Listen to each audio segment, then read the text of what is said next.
Okay, so now that you've had an opportunity to read Judges chapter 8, a couple of things we need to go through.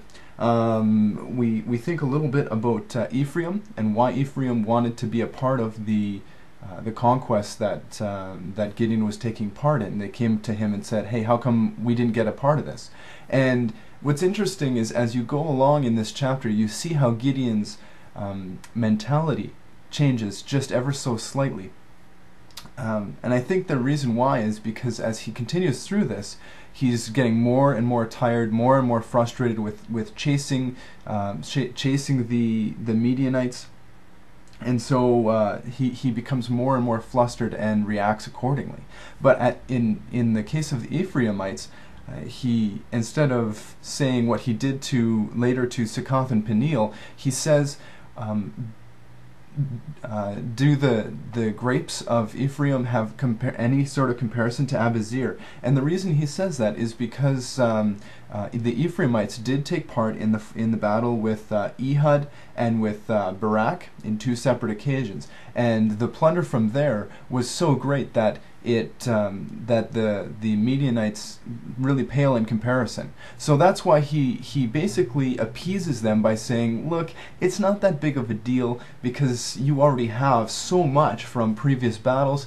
This isn't really too terribly necessary.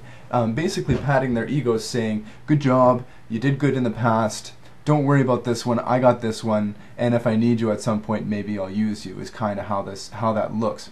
So then their wrath is turned away, and you basically learn a little bit about what it is to put into practice Proverbs 15 verse 1. Now, of course, Proverbs being written by Solomon isn't quite written yet, because we still haven't got to that point. In fact, the next chapter, Judges chapter 9, is the first king of Israel in Abimelech.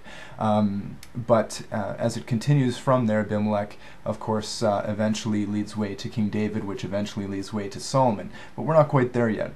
Anyway, that doesn't mean that the idea didn't work, wasn't in the past, it was just written down in Proverbs. So a gentle word turns away wrath is very important here, because that's exactly what Gideon does. So then we move to Succoth and Peniel, and at this point the Israelites have traveled about 40 miles, and so they're tired, they're hungry, they've been chasing people all day, and all they want is a little bit of bread and water. Now, the reaction that Succoth and Peniel have, we're going to go with Succoth just initially here, and so Succoth says, Gideon says, I'd like some food and water for my men and their camels, or what have you. If they took some camels from the Midianites to begin with, to chase them with, it would be ironic. But anyway, I'd like some food and water for them.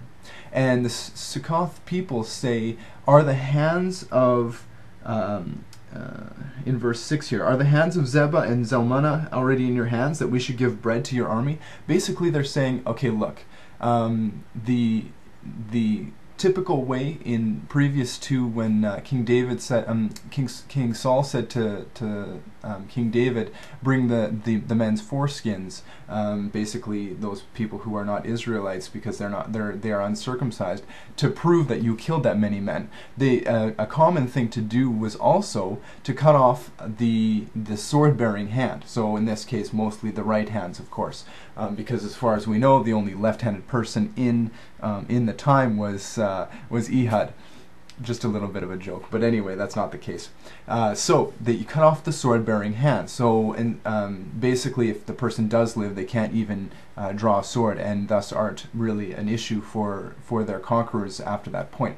So, and I start to think, if they're collecting hands, I'd hate to be that guy that has to carry the bag of hands. Like, it just seems like, oh, you didn't do very much in battle, you have to carry the hands. I remember when we were playing basketball that the person who scored the least amount of points had to sweep the floor of the gym after we were done. So kind of the same thing. Andrew didn't do very good, he has to carry the bag of hands. Anyway, so that's neither here nor there. But anyway, so they get rejected, right? And by this point, Gideon's like, I am so sick and tired of all these people who refuse to help because they think that we're going to be defeated quickly, and now all of a sudden they'll be lumped in the same ball of wax and wiped out with one fell swoop of the Midianites again. And so Gideon says, "Fine, you know what? A pox on you. I'm going to go and destroy the Midianites, and when I get back, you are in trouble. Wait till your dad gets home." So that's exactly what happens here. Gideon travels another 7 miles to Peniel as he's chasing the rest of the Midianites down, and after 7 miles, Peniel, and that might ring a bell, because that's the same place that Jacob wrestled with God, and you remember the angel touched his hip and put it out of place, and when he was renamed Israel at that point. So they make it to that point, and even those people say pretty much the same thing. It's just not going to happen. We're not going to help you. And so then, sure enough, Gideon says, "You know what? I'm going to see that tower over there that you're so happy and proud of. I'm going to take that thing down when I get back." So that's what he does. He travels another 15.5 miles southeast of Peniel, and he wipes out the rest of the kings of the Midianites. And the Midianites have more than one king. Moses actually, in one of the previous books, does write that there are more than one king of the Midianites. Anyway, so he wipes out the rest of the Midianites, and basically tells his son to kill them. The son obviously denies this gruesome task, and the Midianite kings, instead of being put to shame by being killed by a woman or a child, say, "Let a man come up and do it." And it actually seems that Gideon, after doing what he said he was going to do to Succoth and Peniel, he basically does exactly what he wants to do. He disciplines them with thorns in wilderness and briars and all of that, and essentially kills the people there. And then after that, instead of maybe being let go and have them be shamed by the fact that they've done this and live the rest of their lives in shame, the kings say, "You know what, Gideon? We killed some of your brothers," thus provoking Gideon's wrath, and Gideon then pulls out his sword and kills them honorably. Yes, they were captured, but at least it wasn't living in disgrace after being routed, really. So then, as we move forward there, we learn a little bit more about the peace that happens there. The people ask Gideon to be their king, and Gideon says, "Nope, that's not going to happen," because again, he's just a judge. He feels he doesn't deserve to be king because God is king, and he basically takes a portion of the spoils that are due, and he makes an ephod with it. And what an ephod is basically it's the priestly robe worn kind of like an apron. If you've seen The Last Crusade, the Indiana Jones third movie, there was a man, as he opened the Ark of the Covenant, and he had this kind of a square amount of jewels on his apron, his white apron, which was laced with gold thread and that sort of thing, and it was to be used as a robe you wear when you're about to consult God. So that's what he makes with the jewels, and of course, as he lives these 40 years, his power, his reign, his prestige continues to grow, and he becomes quite wealthy. So that's why after that, a number of his sons start to wage war against one another to see who will get the most when he dies. And so we will learn a little bit more about Abimelech in chapter 9. And it's kind of interesting that Abimelech becomes the next judge, and God uses how God, once again, just as he did with Gideon, just as he did with Ehud the left-handed Benjamite, he uses a weak person to achieve great things, a person who is considered to be of a lower caste. And we learn that by looking at his concubine, who lives in Shechem, which is away from where Gideon actually lived. And so that would be put that concubine way down on the wives list, because she's still under her father's rule and not quite in Gideon's tent.